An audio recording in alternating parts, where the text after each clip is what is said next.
నమస్తే, welcome to our news network. Iran America యుద్ధం జరుగుతూనే ఉంది. మధ్యలో కొంతకాలం ఆగినప్పటికీ జరుగుతూనే ఉంది.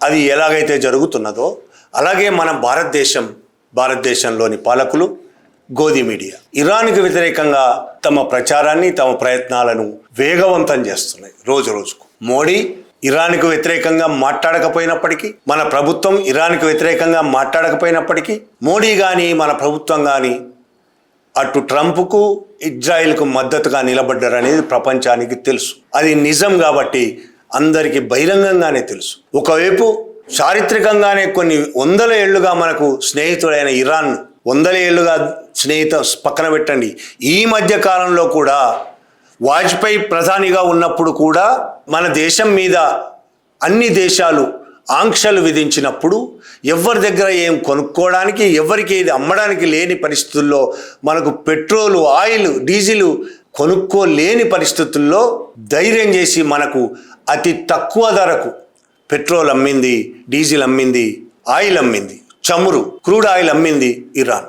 అతి తక్కువ ధరకు, అంతర్జాతీయ మార్కెట్లో ఉన్న ధర కంటే తక్కువ ధరకు. అది కూడా అప్పుగా, క్యాష్ రూపేణ కాకుండా అప్పుగా. తర్వాత మనం అప్పుగా తీసుకొని ఇచ్చిన డబ్బులను కూడా మన బ్యాంకుల్లోనే జమ చేసింది. అంత స్నేహంగా ఉంది మనతో, అన్ని రకాలుగా సహకరించింది, అనేక సార్లు సహకరించింది, మనతో నిలబడ్డది ఇరాన్. అలాంటి ఇరాన్కు వ్యతిరేకంగా ఇజ్రాయెల్కు మద్దతుగా నిలబడ్డాడు మన మోడీ.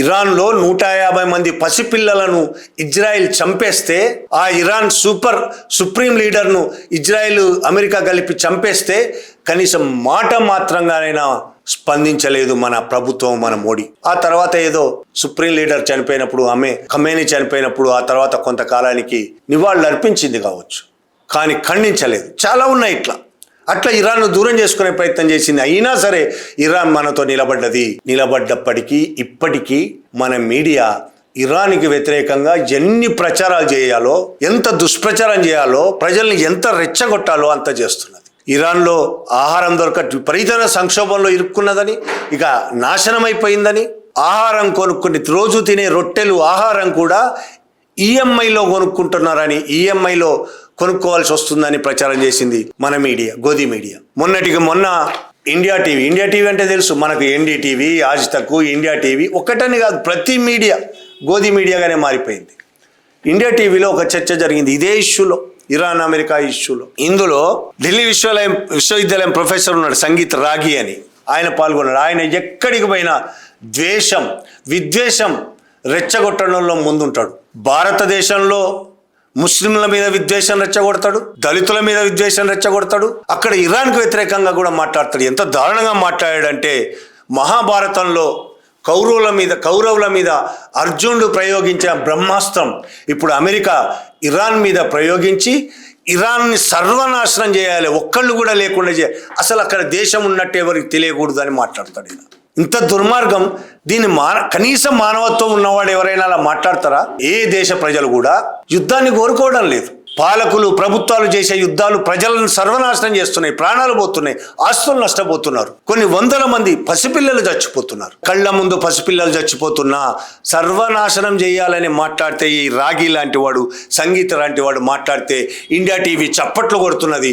ఇండియా టీవీ కనీసం ఆపే ప్రయత్నం కూడా చేయటం లేదు, ఆయనను రెచ్చగొడుతున్నది, ఇంకా మాట్లాడన్నాడు. ఇంత దుర్మార్గమా? మన మీడియా చేస్తున్న దుర్మార్గానికి అంతుపొత్తు లేకుండా పోతుంది. నిజంగానే అమెరికాకు అంత శక్తి ఉంటే, ఇరాన్ని సర్వనాశనం చేసే శక్తి ఉంటే ఇన్ని రోజులు ఎందుకు అవుతుంది?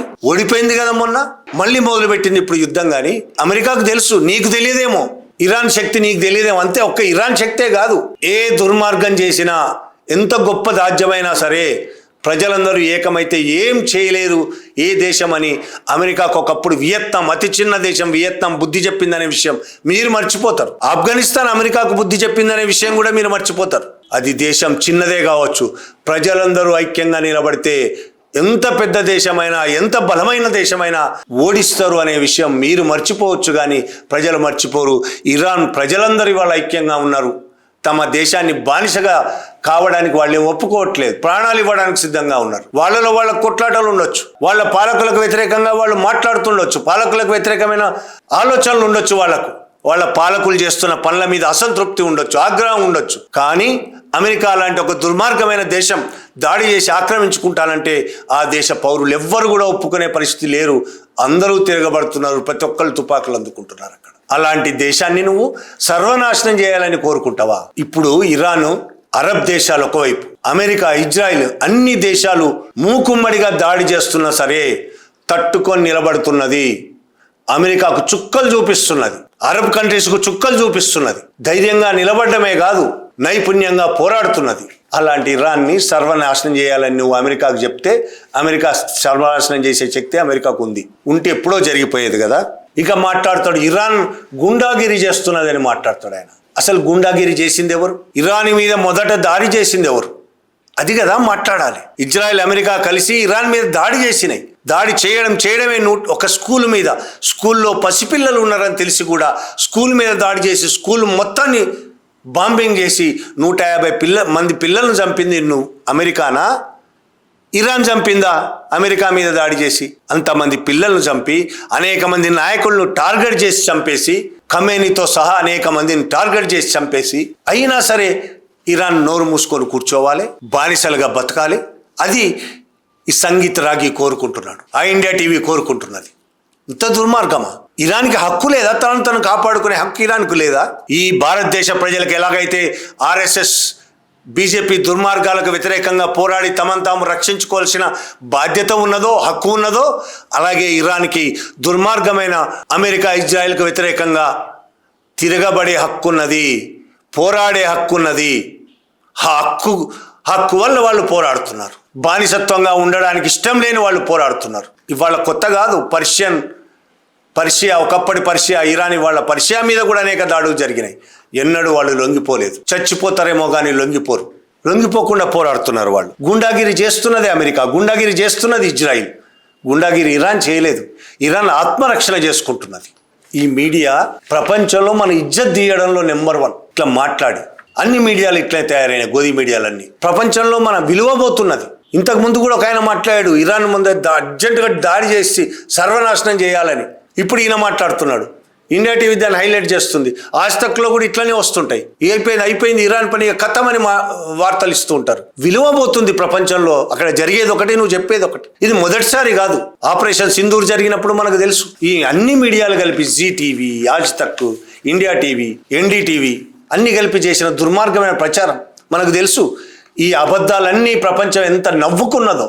పాకిస్తాన్ ఆక్రమించేశారని, ఇస్లామాబాద్ మన హ్యాండ్ ఓవర్ అయిపోయిందని, ఇండియన్ మిలిటరీ ఇస్లామాబాద్ మీద దాడి చేసిందని, కరాచీ మీద పట్టుకున్నదని, ప్రధానమంత్రి పారిపోయాడని, అధ్యక్షుడు పారిపోయాడని ఎన్ని దుర్మార్గాలు ప్రచారం చేసింది, ఎన్ని అబద్ధాలు ప్రచారం చేసింది. అబద్ధాలు ప్రచారం చేయడం వల్ల వచ్చిన ఉపయోగం ఏంది? ఆ రోజుకి టీఆర్పీ వస్తుంది. ఆ రోజుకి మోడీ షాలు నీ వార్తలు చూసి ఇంకో 5 రూపాయలు ఎక్కువ ఇస్తారేమో, నీకు ఇంకో 10 రూపాయలు ఎక్కువ ఇస్తారేమో. కానీ ఈ దేశ ప్రజలు నవ్వుకుంటున్నారు నిన్ను చూసి.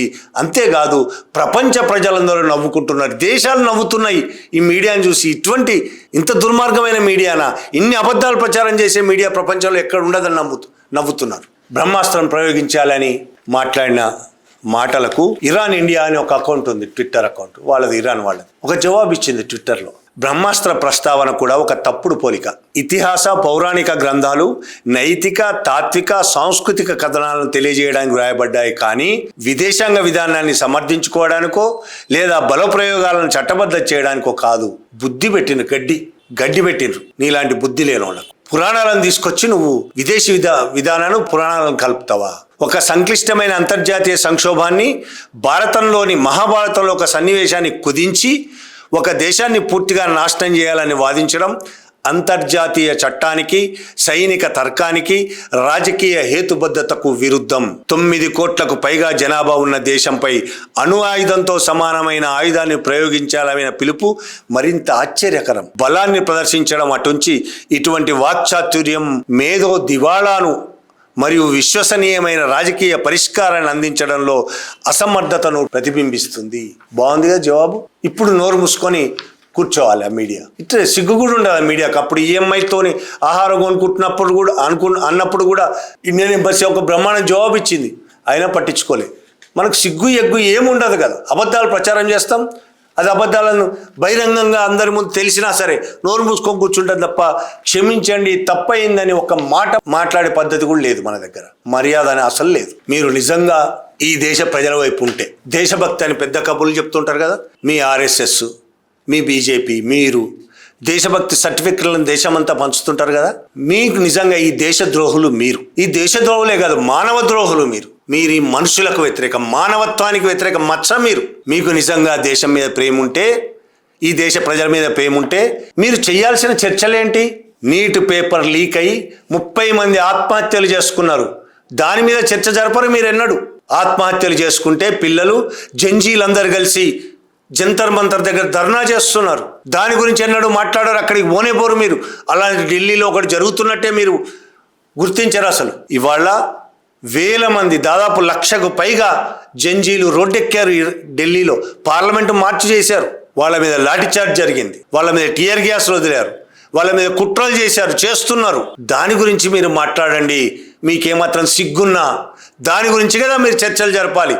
దేశంలో జరుగుతున్న మీరు టీఆర్పీ రేటింగ్ కోసమైనా సరే దేశంలో అతి పెద్ద సంఘటన అది ఇవాళ జరుగుతున్నది. దాని మీద కదా మీరు చర్చలు జరపాలి. వాళ్ళకు వ్యతిరేకంగా ప్రచారాలు చేయడంలో మునిగున్నారు మీరు. వాంగ్చుక్ను కిడ్నాప్ చేశారని మాట్లాడుతున్నారు. జంజీలు కిడ్నాప్ చేశారు. వాంగ్చుక్ను తెల్లగుడ్డల్లో కట్టి కిడ్నాప్ చేసి తీసుకెళ్లారు. దాని గురించి మీరు మాట్లాడరు. అంతకుముందు అన్నా హజారే దీక్ష చేసినప్పుడు రోజు లైవ్లు పెట్టారు కదా మీరు. రోజు లైవ్లు 20 రోజులు 21 రోజులు ఎన్ని రోజులు ఉంటే అన్ని రోజులు లైవ్లు పెట్టారు రోజులు. అన్ని మీడియా, ఇప్పుడున్న గోధి మీడియా మొత్తం ప్రభుత్వానికి వ్యతిరేకంగా పెద్ద ఎత్తున ప్రచారం చేశారు. మంచి పని చేశారు. అప్పుడు చేయాల్సిందే. ప్రభుత్వాలకు వ్యతిరేకంగా ఖచ్చితంగా ప్రభుత్వాలు చేస్తున్న తప్పులకు దుర్మార్గాలకు వ్యతిరేకంగా ప్రచారం చేయాలి. మీరు ఆ రోజు చేశారు. మరి ఈ రోజు ఏమైంది? ఎందుకు అమ్ముడు పోయారు ఈ ప్రభుత్వానికి? ఎందుకు గోధి మీడియాగా మారిపోయారు? జంజీలు ఎన్నడూ జంజీల దగ్గరికి వెళ్ళలేదు. జంతర్ మంతర్ దగ్గర చివరికి నిన్నటి రోజు మీరు వెళ్తే మిమ్మల్ని బైకాట్ చేశారు. వాళ్ళు గో బ్యాక్ అని నినాదాలు చేశారు మీ ముందు. గోధి మీడియా గో బ్యాక్ అని నినాదాలు చేశారు. సిగ్గుపడాలి మీరు. ప్రజలు ఎంత అసహ్యించుకుంటున్నందుకు సిగ్గుపడాలి. మీరు చేస్తున్నది ఇరాన్ మీద ద్వేషం కల్పించడం, ప్రజల మీద ద్వేషం, ముస్లింల మీద విద్వేషం. ఇదే, ఇంకో ఎజెండా లేకుండా ప్రతిరోజు ఇవే చర్చలు జరుపుతున్నారు మీరు. నిజంగా మీకు దేశం మీద ప్రేమ ఉంటే పిల్లల గురించి మాట్లాడండి, జంజీల గురించి మాట్లాడండి. నీట్ పేపర్ ఒకటే కాదు, అన్ని పేపర్లు లీక్ అవుతున్నాయి. ఎగ్జామ్ పెట్టిన నీట్లో మళ్ళీ ఎగ్జామ్లో కూడా అనేక అక్రమాలు జరిగాయని జంతర్ మంతర్ దగ్గరకు వచ్చిన పిల్లలు ఏడుస్తూ మీడియా ముందు చెప్తున్నారు. తండ్రులు ఏడుస్తూ మీడియా ముందు చెప్తున్నారు. దాని గురించి మాట్లాడండి. యూట్యూబ్ ఛానల్స్ పాపం చిన్నయో పెద్దయో పెట్టుకొని యూట్యూబ్ ఛానల్స్ నిజాలు బహిరంగపరుస్తున్నారు. కొన్ని కోట్ల రూపాయల పెట్టుబడితో మీరు చేస్తున్నది ఏంది? ప్రభుత్వానికి భజనలు చేయడం తప్ప. సిగ్గుండాలి మీకు కనీసం ఈ దేశంలో ఉన్నందుకు. ఈ దేశ ప్రజలంటే ఇంత ద్వేషం ఎందుకు మీకు అసలు? ఈ దేశ ప్రజల సొమ్ము మీద, ట్యాక్స్ల మీద బతుకుతున్న వాళ్ళు మీరు మీ బాసులైన ఆర్ఎస్ఎస్ బీజేపీ వాళ్ళు ఈ దేశ ప్రజల ట్యాక్స్ల మీద బతుకుతున్న వాళ్ళు, ఈ దేశ ప్రజలు తమ రక్తాన్ని చెమటగా మార్చి సంపాదించిన సొమ్ముతో బతుకుతున్న వాళ్ళు, దోచుకొని బతుకుతున్న వాళ్ళు. కనీసం ప్రజల గురించి రోజుకు ఒక్క వార్త అయినా చూపించండి, రాయండి. ఇంత దుర్మార్గం ఎంతకాలం సాగుతుంది మీ దుర్మార్గం? ఇప్పటికైనా మీరు ఈ దుర్మార్గాలు ఆపకపోతే ఖచ్చితంగా ఈ జంజీలే కాదు దేశమంతా తిరగబడడం మాత్రం ఖాయం. Thank you very much.